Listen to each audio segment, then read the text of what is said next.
This is Lexi DeWitt. She is in Much Ado About Nothing, as well as you have seen a few guests now, a few actors in the show. I am Hunter Johnson, the host of SilverPod, a podcast of Silverstage Theater Company.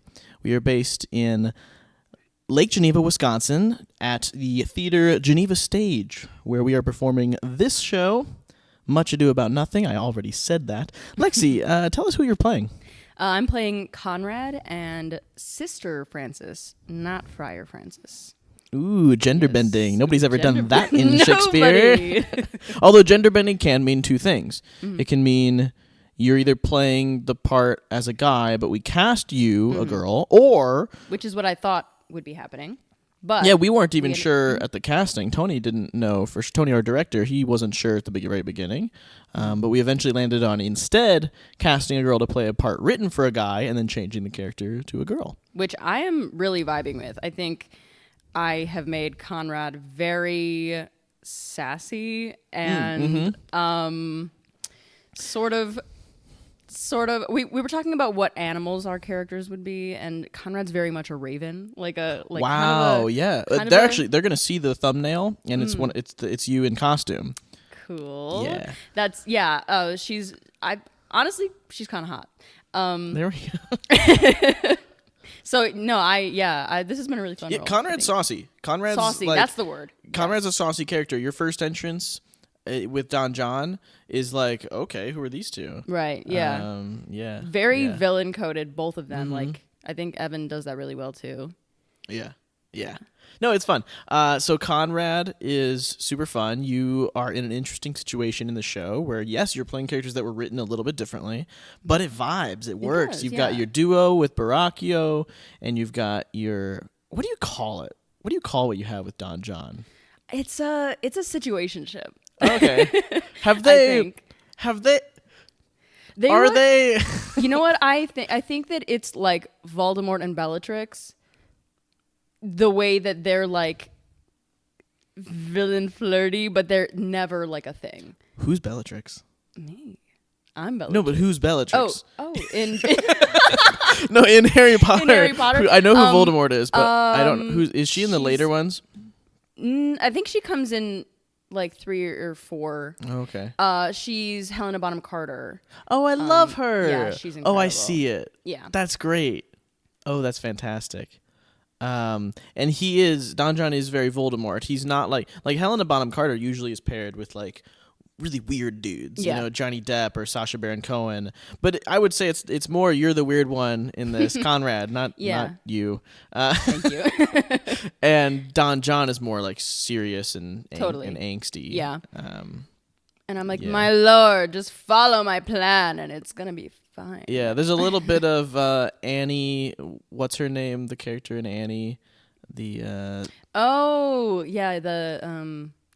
I don't remember. I can't remember her name either, but the one running the orphanage.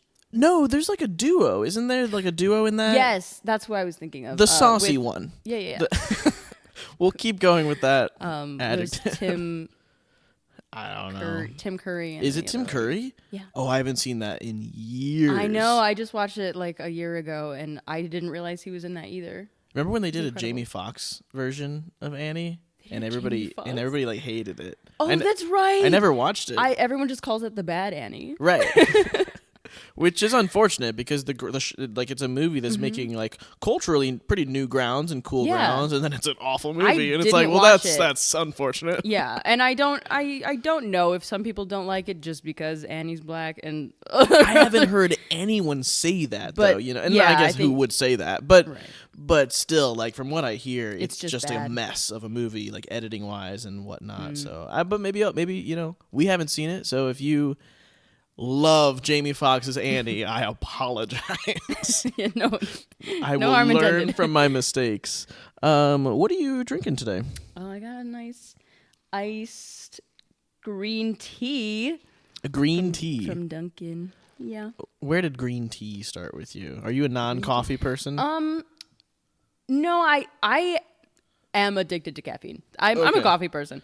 This but is pretty light on caffeine, though. I know. Well, a couple years ago, I was drinking way more caffeine than I should have been. Sure. And I was in college and spending like 20 hours a week doing stage combat. And I was like, this is probably not good for me. I need to, like, if I'm working my body to the bone, I need to be taking better care of my body. Yeah.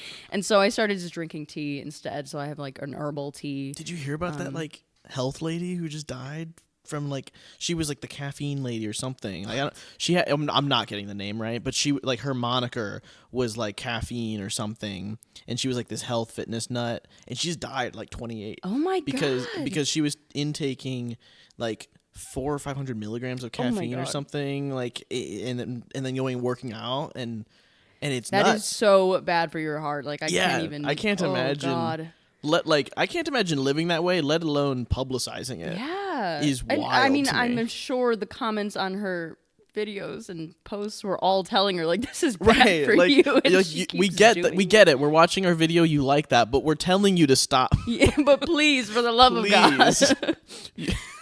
Yeah, that's unfortunate. But you were saying you have a caffeine intake. A lot of that was during stage combat. Yeah, in college, and so. Yeah, I have started drinking coffee again, but not as much. So now it's I can have like that size of a Dunkin' and be like jittery for the whole day. Really? So, oh, okay. Has it been cut out entirely? No, like I still have caffeine every day. I just don't have as much as I used to. Like, I was probably drinking like 300 milligrams a day. That's wild. It is. That's it was not good. That's intense. Okay, but so So Lexi, you're a stage combat girl. Yeah, actor combatant. You don't ever put like stage combat girly, and that's the stage combat girly. I guess like that's my official title. The official in the playbill. It's this awful like business card with like just emphasizing it's like all Comic Sans. Right. There's like symbols of like flowers fighting each other. Yes. It's like the most awful stereotypes in the world. Right. Yeah. And instead, you're over here like boss manning it in life. I met you last year in Woodstock Shakespeare Players, and you did come in and boss man everything. Like it was pretty sick. Tell us about your stage combat. Well, thank you. So I studied stage combat at Columbia College Chicago, where I went for my acting bachelor's degree, and I did not know I would find an interest in that. I kind of just took that as an extracurricular, and I just fell in love with it. And since then, most of my jobs in film and theater have been stage combat. I found just a real interest in safety coordination in general. So I've also taken up intimacy as well. Yeah, where'd that come from? I took a class in college. So I was taught by Laura Sturm, who studied under theatrical intimacy education, and taught us the basics of intimacy. And since then, I wouldn't say that I am an official intimacy coordinator, but I have the skills that it takes to do a little bit of intimacy here and there, which has been really helpful. Before you took those classes, did you have something in you that was like needing this area to be done better by people? Or was this kind of introduced to you then? This was sort of introduced to me when I started doing stage combat, because in the past, a lot of intimacy coordinators have been fight directors who've just been kind of like doing there's that. Some natural crossover. Yeah, there's a natural crossover, discussing boundaries and that sort of thing. But then I took this class because I figured it's a good thing to have if I'm also doing fighting. And I realized through that class how many theater productions I've been in that were just not safe. And that's what made me want to do that more. You know when I could have used you? Freshman year of college, I'm in the show The Giver, and I was playing Jonas. Lovely role. They needed someone who looked really young. And freshman year of college, I looked like a baby. And, we didn't have stage combat people. We had a couple people putting the show together, and there was a big scene where I have to fall off a sled on stage, and I would do it over and over, and I would just bruise myself every single time, and I didn't tell a soul because I was afraid they were going to cut the moment. Yeah. Because I knew nobody involved was going to be able to help me do it better. Now, looking back, I actually do think they probably could have helped me do it better. But I was just paranoid, and I think I had this false sense of like nobility in taking Well, the there's bruise. also something I totally get that. There is also something about being an actor in an industry where it is so hard to say no, because if you say no, that'll give you less opportunities. Sure. And it's that itself, when you don't have an intimacy coordinator on set telling you, or fight director on set telling you that you can say no and you are allowed to have boundaries, that makes an unsafe set. So when you, film theater production, not just a set, but so when you are like literally bruising yourself because it's hard to say no, or because it's like, oh, I got bruises, I'm tough. It's like freshman me was like, that's well, that's like me. I got stabbed one time oh geez, in the leg because my partner goofed up, you were using real knives? Swords. Yes. And Jeez. I'm like, yeah, I got stabbed. It's cool. It's fine. Did you need surgery or something? No. Yeah, it's like a minor, like, it was a... You lift up a stub of an arm. Like, it was on, like, the inside of my leg. We were doing this goofy move. It was like a comedy fight. We were doing Road to El Dorado.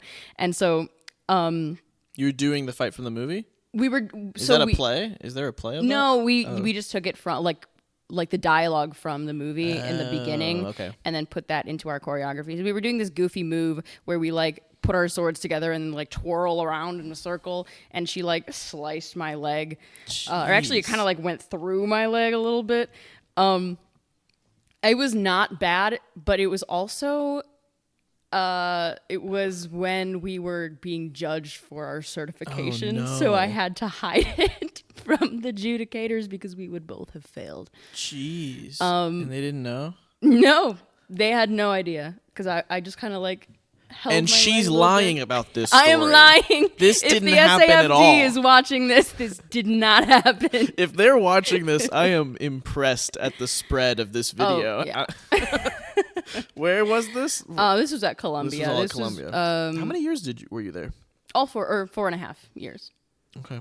4.5. Yeah, I graduated December of 2023. Okay. Shoot, I didn't realize how recent it was. I went to Columbia as well, just for master's. Though it was only 1.5 years that I was there. I don't know anything about this school. What was your master's degree in? Acting and contemporary performance making. Okay. It started off as European devised performance practice, and there was only 8 of us in the program. They only accept 8 people every year. Not that there's a ton of people applying to that program. I could so easily walk around life like hyping up this whole like I was one of 8 accepted. There was sometimes less in the program. That's hilarious, actually. And so I don't think most people would apply to a program called European Devised Performance Practice, even though I thought the name was baller. They ended up changing the name to Acting Contemporary Performance Making. I just tell people acting. When did they change that? Because I totally thought that was the devised performance. Yeah, they changed it. Unless they changed it back. I graduated in 2022 December. Oh, okay. They changed it mid 2022. Oh, okay. Or like early 2022. Yeah. And we didn't do any stage combat. We didn't. Our entire program was like physical theater and physical movement theater. I mean, the whole thing was designed around you only have this many people. This is all about building comfort and building like respectability with each other. Okay, and because it is very touchy-feely, it's very like it's very physically oriented. Some of the shows we were doing had no dialogue. And so like one of my classes was sitting on a mat for 2 hours straight when this like crazy witch lady would just talk to us softly, like ASMR talking, and she would like talk to us while we're sitting on our mats, and she had a microphone hooked up to her. Like she had one of those little like sets, like her voice would come out of like her side through a speaker because she would talk that softly. And so for like 2 hours every day, I'm just listening to this wild like witch lady in her like 70s. Super nice. Wait, like she's who was the teacher? Because This was Feldenkrais. Oh my God! Was it You didn't Stephanie do Feldenkrais, Shaw? did you? No. No, but I knew people who did Feldenkrais. That's so funny. Because I know Stephanie Shaw is very much a witch witch lady, and that sounds a lot like her. And she taught Feldenkrais. I don't think that was her. I want to say Susan something. Okay, yeah, I know. Not Susan Emus, but a different Susan. I don't know. Columbia talk. This doesn't mean anything to you. No. So we'll move on. Yeah, so Columbia stage combat. This was all introduced now in your last 6 years. Mm-hmm. So what were you doing before those 6 years? For the 6 years, musical theater and acting in theater. I started to move away from musical theater once I got to college. I think that in my senior year, we did a musical where I could not get the rhythm of my songs down, and it was incredibly embarrassing. Of high school. Yes, and it took a hit to my ego. Jeez. So I was like, maybe this is not for me. Mm-hmm. I don't know. I just could not find a rhythm. So in college, I moved to acting only, and I haven't done musical theater since. But I kind of like it that way. I started doing film.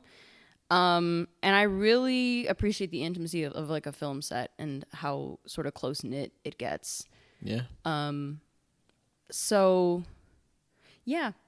And then now, since I started stage combat, I've been doing stunt stuff for film as well. Is that fun? Is it frustrating? What is it? It is fun. It can be frustrating because a lot of the films I've worked on are student films. And a lot of students don't prioritize fighting and intimacy. This last month, I've had 3 different students who have just heard of my name through the grapevine, just reach out to me and ask to do fight and intimacy for them with 2 days of notice. Yeah. And I have to be I can't do that. That is an unsafe set. That is not something I want to be a part of. Because of how short notice it is? Because of how short notice it is, yeah. And because of what that tells me is that they haven't thought about fight and intimacy until just then. It's and until so when the need arose, they had no understanding that this was coming. Right. And so I know that when I arrive on set, it's going to be chaos and uncomfortable for everyone involved. So yeah, student films can be very frustrating, but otherwise I did a short film in LA a couple years ago. That was really cool. We had a huge budget for a short film. I love that. And we did a car crash and a whole fight with a glass table breaking and getting hit with a gun. It was really cool. Jeez. It was very fun. That's fun. Why were you in LA? The director and the producer were both from Columbia, but they flew me out to LA because they had that's their awesome. crew there. It was really cool. How long were you there? How long was the shoot? It was a week, I think. So yeah, I had to miss school for that, but it was totally worth it. Yeah. Yeah. So I did also stop doing musicals after high school. It wasn't one bad experience or anything like that, but I knew pretty early on I was not a dancer. I love singing, but dancing is not my area. God bless this actress acting opposite me in Much Ado. She is so patient with me. Addie, if you see this, I'm sorry. We're getting there. Dancing is not my area. I have not had to dance since I was 17 or 18 in high school. And to the point where I got to play Harold Hill in Music Man. So fun. Such a fun part. Such a fun show. They quickly realized they couldn't give me fancy step work. They didn't even try after the first couple days. And they just gave me they did give me a 10-second block during one of the songs because the script is the characters being come on, professor, show us what you got. And I have to show them what I've got. Yeah. So I had to do something. So we played it off as I'm always able to do it. I just usually choose not to. And I got those 10 seconds down. Nice. So I'm very proud of if I put in the time, it might be a lot of time, but I'll get there. Right. Yeah, I don't understand the footwork. It doesn't make sense to me. It's always I'm not much of a dancer either. I love dancing on my own, just not like in a production. Yeah. It's just something I like to do by myself. Any musicals since then? No, I mean I did some stagehand work for Head Over Heels at Columbia. Besides that, no. And I'm kind of glad. I don't like where the musical theater industry is going. Where's it going? It's everything now is like movie to musicals. There's like there is nothing original anymore. It's so upsetting. Like, are you talking Broadway? Or yeah, like Broadway. Yeah. Like the big time stuff. It's all jukebox musicals or Sure. movie to musicals, and they all sound the same. They all sound like Dear Evan Hansen. I'm just tired of it. Do you know the musical Jagged Little Pill? I think I used to have like 1 or 2 songs from it on my musical playlist. So, for me, this is the exception on jukebox musicals. I don't understand jukebox musicals generally. And There are definitely some good ones. And then I yeah. found Jagged Little Pill, and it's Alanis Morissette's album from the 90s, Jagged Little Pill, and some songs from some of her later albums. But her initial release was like her big mainstream release, and they turned it into a musical. It's basically Euphoria on stage. Okay. Like every teenage issue and trauma that can happen will happen. And it's like, how are all these things happening to these characters? My high school experience was not this dramatic. That's how every high school show is. Why is this so much? Everybody's dealing with some hot button issue. Yeah. That said, I love shows like Euphoria and 13 Reasons Why. Like, I got into these shows, especially in high school. 13 Reasons Why is so problematic. And yet in high school, I ate that up. I was addicted to it. All 4 seasons I watched of that crap. And it gets I didn't realize there were 4 seasons. Did you watch any of it? No. Were you like cancel this? This is BS. No, I'm not so adamantly against it. I just think there were some scenes in there that I heard about that should not have been in there. They're literally ingrained. Yeah. Which is awful. Like, they're just straight up traumatizing children. Right. It's not something that should have ever been televised. Oh my gosh. And yet I couldn't stop watching. Right. Because I was a child. But in the later seasons, I was like in college going, why am I watching this still? Right. And only reason I watched to the end is because they announced it was the end. So I'm like, I'll finish it. But that's how I was with Supernatural. Like, completely different kind of show. I went for a long time. It was so long, like 15 or 16 years. Yeah. And at a certain point, it was like, this is the same story over and over again every episode.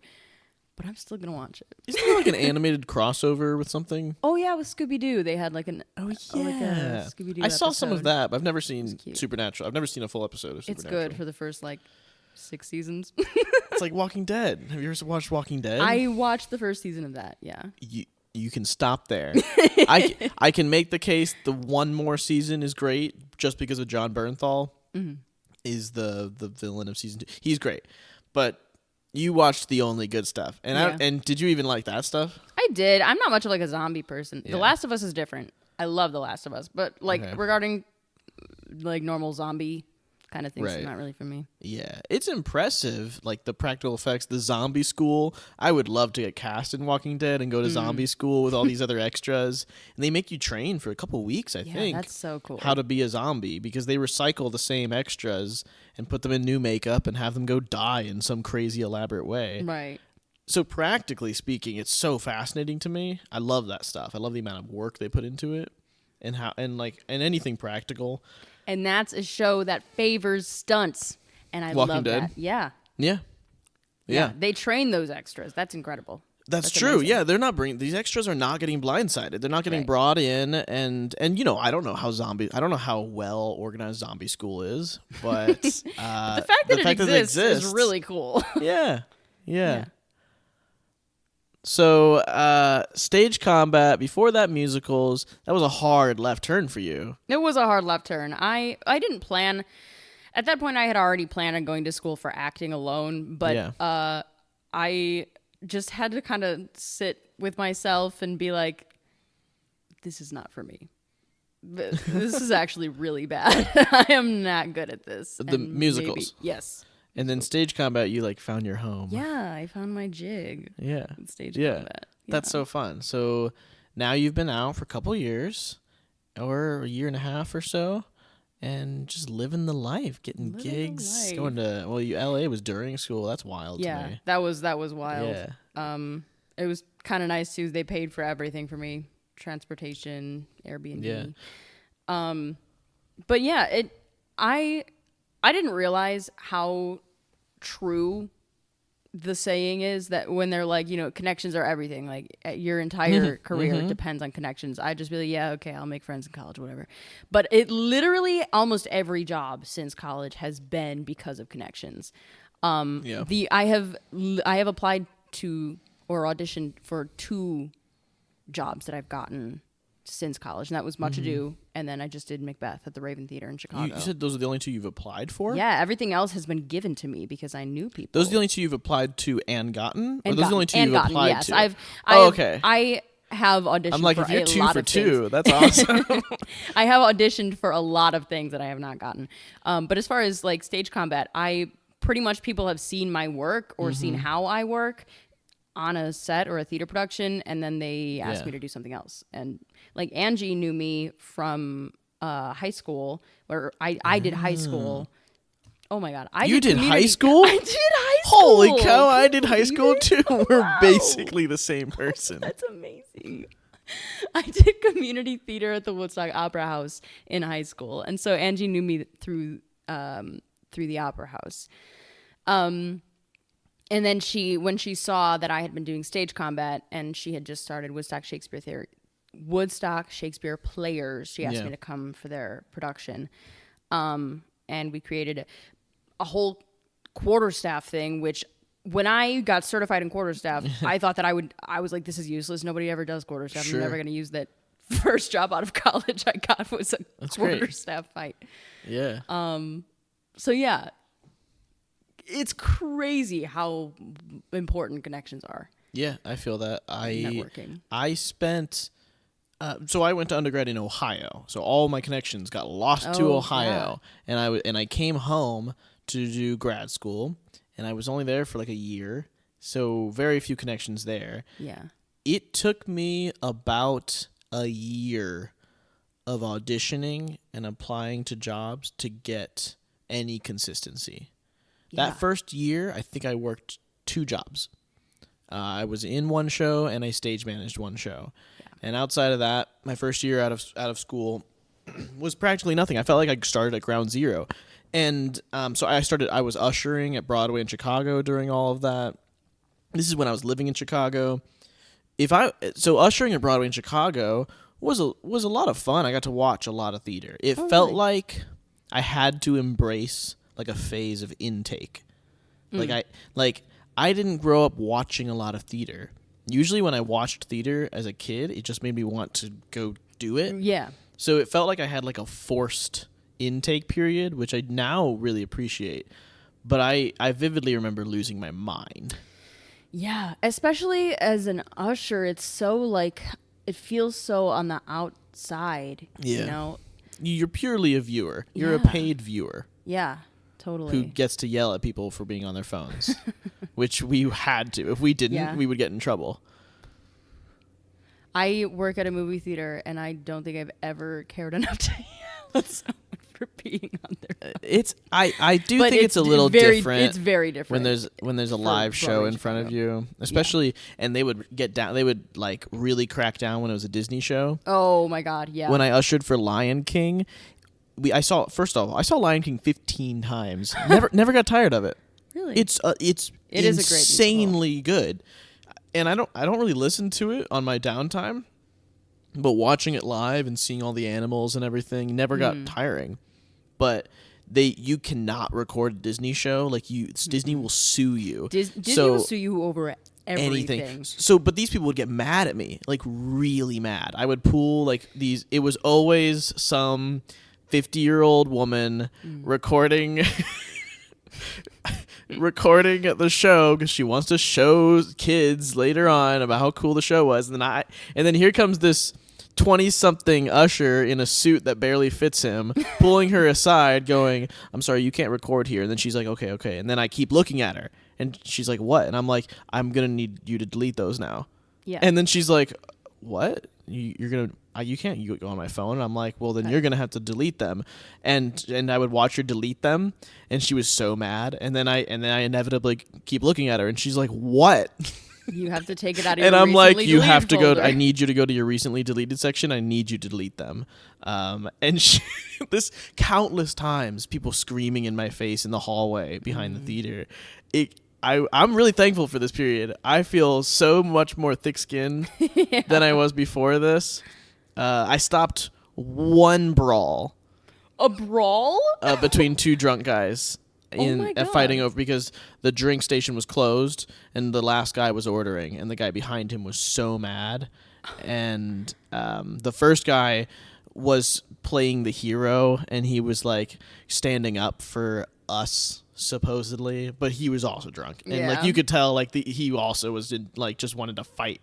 And I stopped a brawl, and I'm very proud of that. Wow. Yeah. That's not something most people can say they've done. There we go. That's Would I kinda have crazy. been okay in that brawl? No, I would not have been okay with that brawl. Those guys were jacked. Ooh. But I had a name tag on. You had a name tag on and worked a there. suit that didn't fit you. And a So, suit that there didn't you fit go. me, that I had to roll the sleeves up. I was a poor kid trying to pay Chicago rent. Yeah, that's... Where were you living when were you in a dorm? I lived in a dorm most of the time. The whole time, or My first semester, I commuted. Horrible idea. Terrible. Commuting from McHenry, Illinois. So it was 2 hours there. for the 2 first hours year? back. Yeah. For the first semester. For the first semester, you were driving? I was... No. You were I taking was the taking Metra? train. I was taking the Metra. Good and then the Lord. L. I had to take my car to Crystal Lake train to Chicago to OTC, the Ogilvy. to Ogilvy, And then you had to take then- which line? CTA, pink or green, whichever one came first. I've never been on either of those lines. Really? I took That's the brown one- and red everywhere. Oh, where do you live in Chicago? Lincoln Park. Oh, okay. So I was north. So the brown and red are the two vertical lines. I don't know how to call those. What do you? Blue's also vertical, but yes. Yeah, I was North, only south. ever on blue like twice, because that one is like vertical and then also it's like kind of both. Yeah. That sounds awful. It was awful, and I was going to school 3 days a week and then working the other 4 days of the week. That was horrible. No days off, nothing.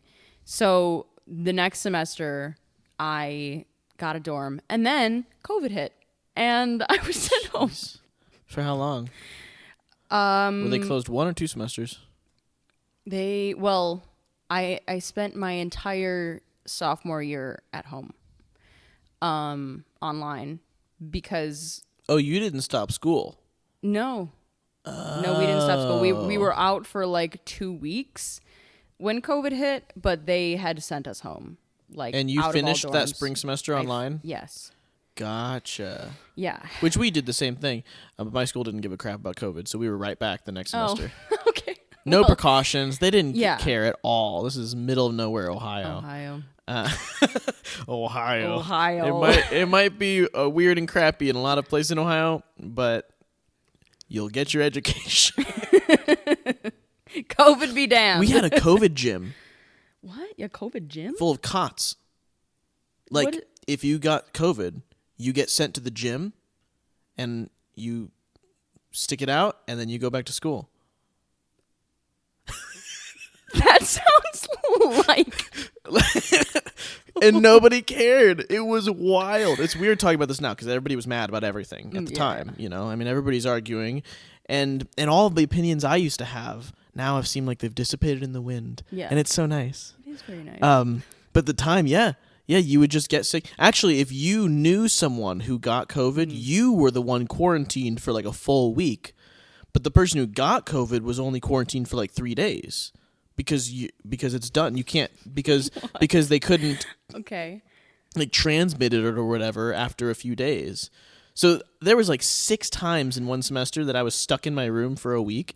So I spent 6 weeks of one semester in my room, not all in a row, but it happened 6 times. Just me and my roommate just binging Schitt's Creek.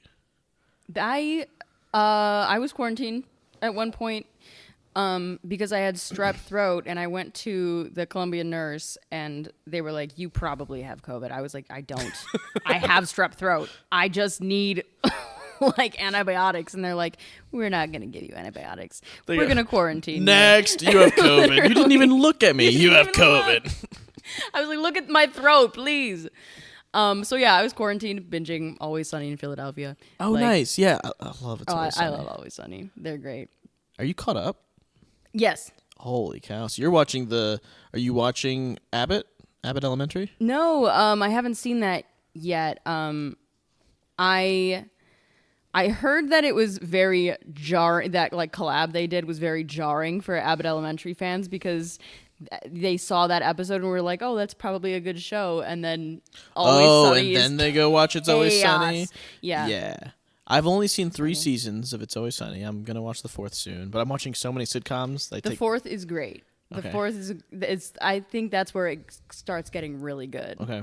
Yeah. I've loved all of it. There hasn't been any of it that I haven't loved, and it just gets more and more wild, and they do more and more crimes, and they're straight up killing people sometimes. Like these casual sitcom characters commit the worst atrocities known to mankind.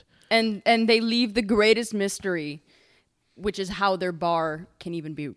Yeah, because they never nobody give- works. They never give closure to any of these stories. No. Like they usually cut off the episode and there's like legitimate questions as to how they get out of that situation, but they don't ever address It's just the excuse is just it's Philadelphia. It's Philadelphia. It's Wow. normal here. Yeah, how on earth did we get onto that subject? I was in quarantined Oh, you were because I had strep throat. You had COVID. It's so annoying. I just needed antibiotics. But yeah, I ended up being just going home my sophomore year because classes were still online.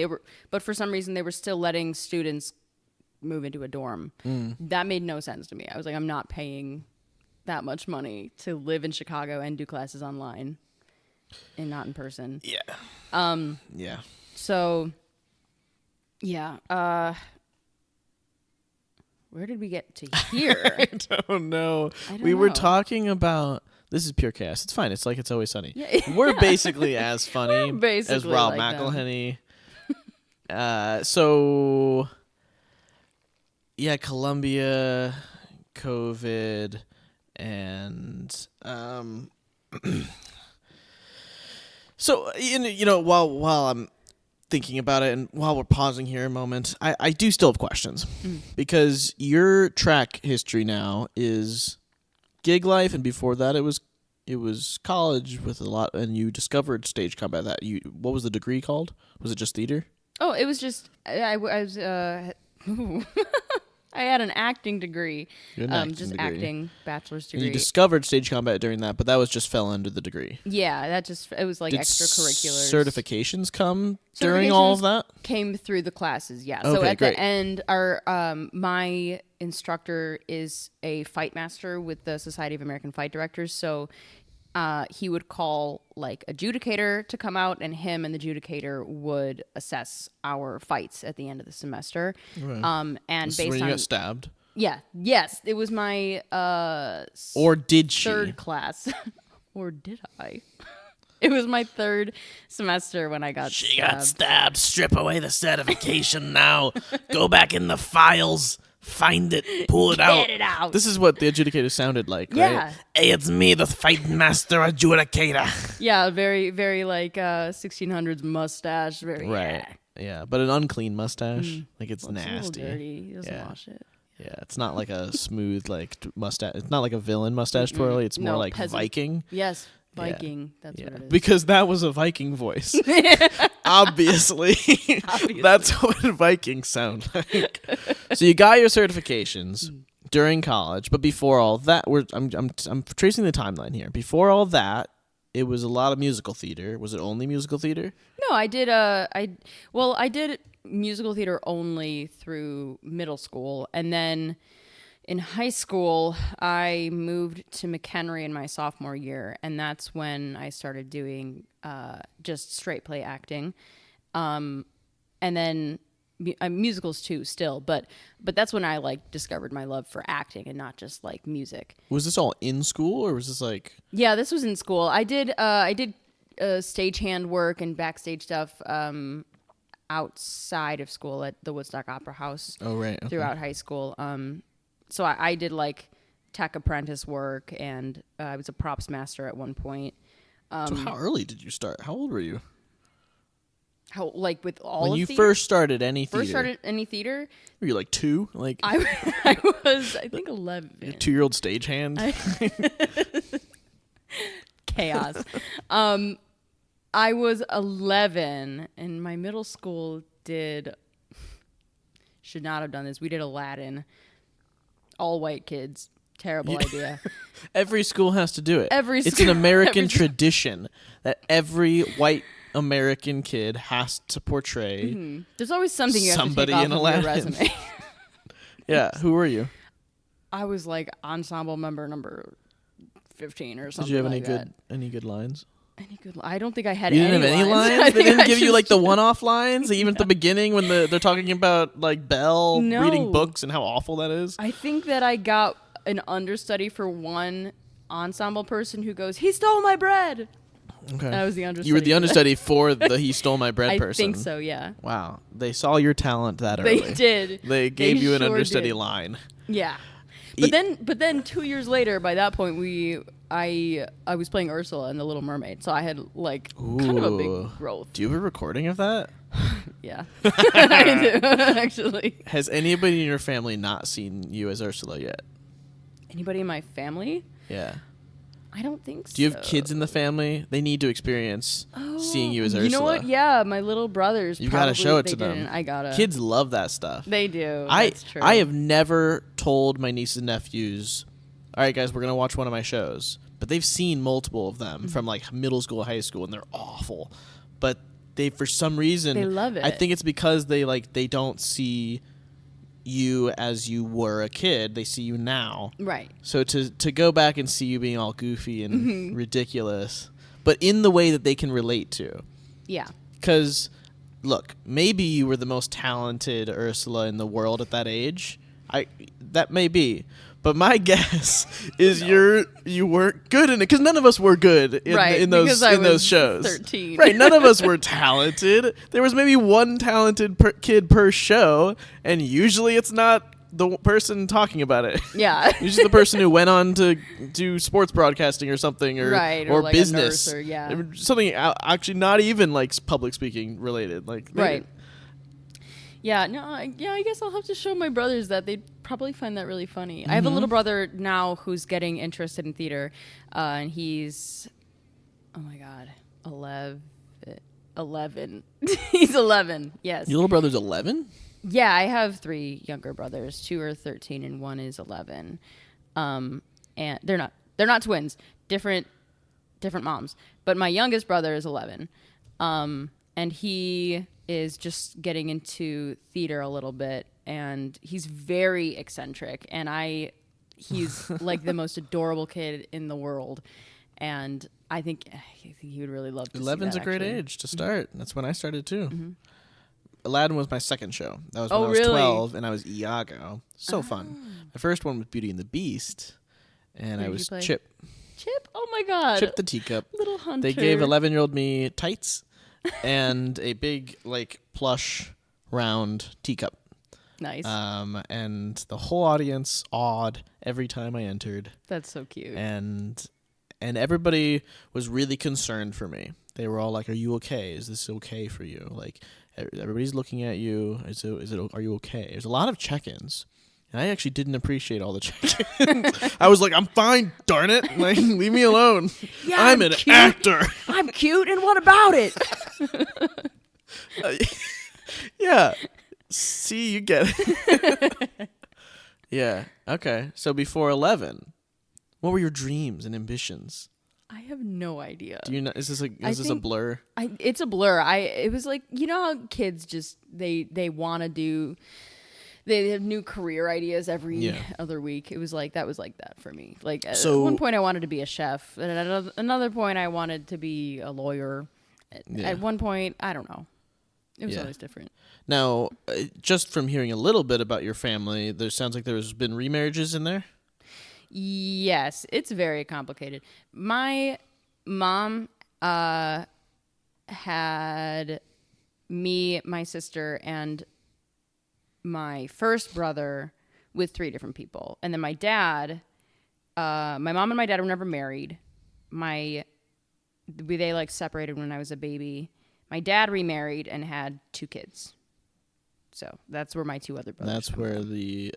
the 13 and 11-year-old. Yeah. So the first 13-year-old is the youngest of 3 or 4? Of 3, yeah. Of 3. And the other 13-year-old is the oldest of 2. Mm-hmm. Gotcha. So wait, how old is your sister? My sister, she's turning 21 this year. Okay. Even with all of that, that's still a lot of gaps. Yeah. That's still like it's kind of wild. Okay. So how on earth did all that impact little Lexi? Being the eldest daughter, there's always like so many like memes about how traumatized the eldest daughter is, because you basically are raising a whole family. Yeah. Essentially, I think there's a huge difference between like eldest son and eldest daughter, because I was kind of given the expectation of like taking care of everybody from a very young age, which shouldn't be put on kids. Yeah. I don't think. At the time, were you upset about it? At the time, I don't think I really understood, but I just didn't no, it was, I didn't enjoy taking care of everyone. My mom worked a lot too as a kid. So I like really had to take care of my sister, and my, oldest brother. But I think that's part of where like my interest in art came from, because I was able to just like escape through like fantasy or fiction. And what's your fantasy? Not to derail us entirely, but like no, like in like your fandoms. Oh, like, what's your fandoms? I was like, I'm trying to think of what, like my fantasy world, or like what are we? I have a lot. I go through like obsessive phases where I'm like, when I have a new interest, it consumes me. Okay. Right now, I am very invested in Dungeons and Dragons. Love it. I have been watching Dimension 20 a lot. Love Dimension 20. Yeah, really? Brennan Lee Mulligan? Oh my God. Brennan Lee Mulligan's amazing. Brennan, come on the podcast, Brennan, please, man. Come for the love on. of God. We're all actors. Yeah. We all play D&D. I know you're watching. Of course you are. I convinced 50 friends to DM this to you. Yeah.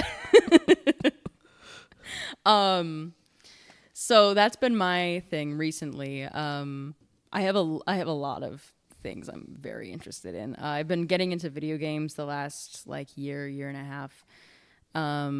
Which ones? I started with Hogwarts Legacy. No, I started with Life is Strange. Have you ever played Life is Strange? I don't know what that is. It's like a choose your own adventure story, and you're playing this like teenage girl in like 2013. So the slang is very like hella like 2013 is my least favorite era. It's probably out in existence. It's awful. The music in a comedic way. Yeah, I can believe very that. Ironic. Oh yeah, it's not me saying that I could never play the game. Depends on the no. I'm with you. It's awful. It was such a bad era. The mustaches and oh god. Like there's a reason that all the fashion of today is like everything except that era. Yeah. And when it comes back, it's gonna come back, and I'm gonna be so mad. That music style is probably gonna come back. Oh my god. Like the roar and all the like. That's a recession indicator. When that music comes back, we're in a recession. That's true. Yeah. So I've derailed us 18 times in the conversation. So that's your current stuff. But you mentioned when you were a kid, you kind of discovered like fantasy and like the kind of arts and those worlds. So what did that look like as a kid? I read a lot of books. I got into like Twilight at a much younger age than I should have. I read Harry Potter, and I was really into like horror as a kid, so Goosebumps was a huge thing. You found healthy kids horror? I did. You didn't. You weren't like reading Stephen King, or were you also reading? I was also reading Stephen King a little bit. You gave me hope in humanity for a moment. I was really messed up as a kid, right. and I like watched a lot. My favorite movie when I was like 4 years old was The Exorcist. Like I was not. So you good. gave me hope, and then you tore it to shreds. All I want is to meet somebody who had a childhood where they didn't watch everything they weren't supposed to. Yeah. It's not even like a supposed to. It's like, oh, this is gonna change you. Like I was like 10 or 11 when for me it wasn't horror movies. It was like all the Seth Rogen comedies, like the most raunchy movie comedies in existence. Yeah. I was watching in 6th grade, and looking back, I'm like, I can't imagine knowing that like my nephew or my nieces have that kind of experience, and yet they're gonna. Yeah, they're gonna. It's a canon event, like it's a canon event, life. and I hate that.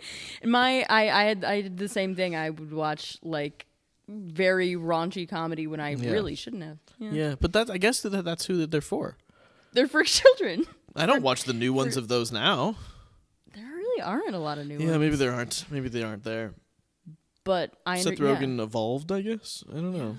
What was the last thing he was in? He's doing the studio now. Well, he does a lot of animated projects. I mean, he leads The Boys, which isn't animated, but he's in charge of The Boys. And I thought he did Teenage Mutant Ninja Turtles. He's more on the producer side, but then he's playing the producer in the studio, which I really want to watch. You know what I'm talking about? No, I haven't heard about that. Do you know the movie The Player from the 90s? Anyway, no. it's kind of a spiritual sequel to that. It's about like movie executives, and it's supposedly great.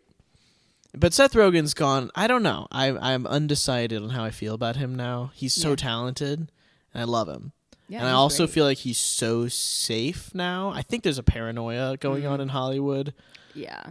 And, in some ways, probably for better. Like, maybe we should be a little paranoid about how we're treating each other. Right. But to an extent. But only to an extent. Yeah. To a small extent, we shouldn't care at all how we treat how we treat each other. Come on. Come on. What's my job for? Yeah, I have to create scenarios that require you getting called in. Yeah, and then I put a stop. Right, and you get paid for it. And I get paid. What would have happened if it was just high functioning from the get-go? No job for me. Yeah, see. So there's there's a balance. Yeah. So that's cool. You discovered a lot of that pretty young, which as much as like the uncle brain of mine is horrified at it, we all relate. Yeah. And I'm sure a lot of it hopefully evolved in nice ways. Yeah, I think it did. Turned into nice passions in life. Yeah, I think it did. It led me to storytelling, and it got me.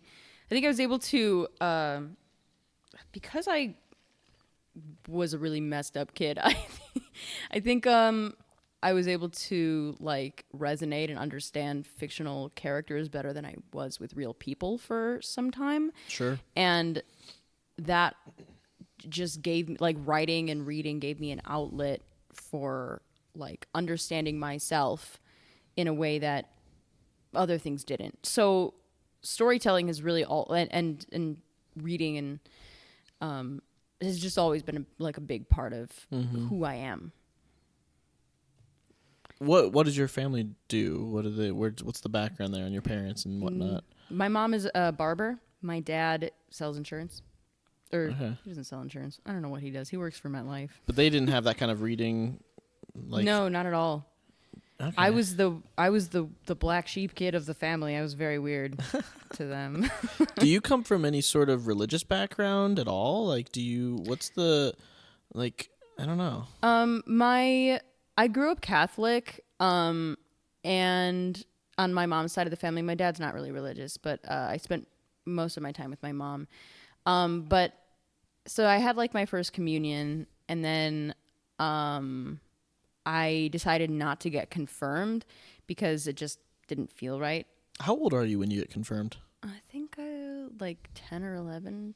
So as a 10, 11-year-old, you had the wherewithal to be like, no. That was a really scary time, actually. Yeah, because Yeah. I felt like I don't feel like I've always been very intelligent, but I've always been very insightful and self-aware. And when I was a kid, I just didn't really understand religion, and I didn't understand especially why it like needed to be. It felt like it was forced on me. Sure. And I didn't understand, like, if this is something that's supposed to come so natural to me, why do I have to be forced into this? Yeah. And so when I was 10 or 11 or whenever I was getting I might have been 12, I don't know. It just felt wrong to be confirmed into a religion that I wasn't sure about, you know? Like, I don't think that's respectful to Catholicism as a whole or to myself. Mm-hmm. And so, yeah, there was like a big fight with my family. It was a whole thing. Was that like a betrayal for them? A little bit. They don't like to talk about things. So sure. I don't know how they feel about that now. I know how my grandma feels about it because it's all she wants to talk about ever. DM that to her if we can. I don't. No, we don't need to talk about how. If anything, I'm more focused on your experiences of these things than trying to speak for other people and their experiences of these things. Like, everybody is able to be empathized with, but they're not here. Right. So. And I have nothing against religion. I respect it very much. It's just not for me, I think. And I think it was like a little bit of a betrayal, but also they don't talk about it, so I don't know how they feel about it. Sure. Yeah. So later on in life, so I mean, everybody meets and gets to know people from all sort of religious backgrounds. So this is a topic I'm always fascinated by. I'm curious how that, if it did at all, impacts you as you go through life, through high school, college, in the theater world, in any, like, in work life, like what it's like to navigate life as someone who doesn't attach themselves to any affiliation or religious organization. I don't think it really affects me so much. I think I think people use like prayer as like a meditation or a therapy, and that totally makes sense. For me, I think I just use like just meditation in that same sense. So I, sort of find an energy and a wholeness within myself to find a balance in my life instead of using prayer and religion in that way. Other than that, it doesn't, I wouldn't say it affects me so much. I mean, everyone has their own thing going on, their own beliefs, and that's not, it doesn't affect my day-to-day life. Sure. That's so, it's because the reason it fascinates me is because, coming from a Christian background and knowing so many people from other backgrounds, it's like some things will be the most important thing in that person's brain, and the next person is like, yeah, okay, I'm okay, that's okay, but it's right. but my brain's in other places. I don't know what to tell you. And that's I guess that just strikes me as just another example of the wildly different human experiences that we're all going through. And it's crazy because so many things that you've talked about, I'm like, I relate to you on that one. Like finding the movies and comedies at that young age, starting theater at 11, doing musicals, stopping doing musicals, going to Columbia, and not the stage combat side. That's not my area, but I do appreciate when I'm able to be like, how do I do this thing? And then you don't charge me for it, which if I ever asked you to do it and you wanted to charge me for it, that's totally understandable. I'll teach you how to do a flip right now, and we'll. Great, and you'll ask me to give you a $50. Okay, great, $50 for a flip. I actually don't know how to do a flip. So if that you would be got me bad. in the next 2 minutes to learn how to do a flip, then I would give you a lot more than $50. Buddy, I can't do a flip myself. We're not getting there in 2 minutes. That would be hilarious. Well, fantastic. Thank you for coming on today. Of course, thank you so much. This has been great. I go back to a couple months ago. I was so excited to see you were auditioning for Much Ado. We've only worked on the one show together last summer, Woodstock Shakespeare Players. Woodstock Shakespeare Players is also doing another show this year, and you are A Bit About the Bard, Something Wicked, and I am the fight director again this year. Are you is there any desire in you to navigate leading that and acting in these things? Or you're like, no, I want to separate this?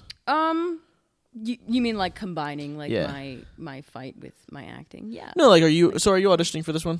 No, I'm Okay. just fight directing. I would be more than happy to act and fight direct the same production. That would be awesome. I have done that in the past. I did a short film where I choreographed myself and two other people's fights, and it was great. It was very cool. But it is a lot of work for one short production. You don't have anything going on. It's fine. No. Is there anything else you want to plug before we end this here? Check out Matt and Ben at Theater Above the Law in Chicago. That is opening up March 30th. That's the second weekend of Much Ado About Nothing. What fun. Yeah, So, I am also the fight director for that one as well. great. Fantastic. Yeah. Awesome. SilverPod episode 2. Go see Much Ado About Nothing. Thank you, Lexi, for coming on. Thank you so much.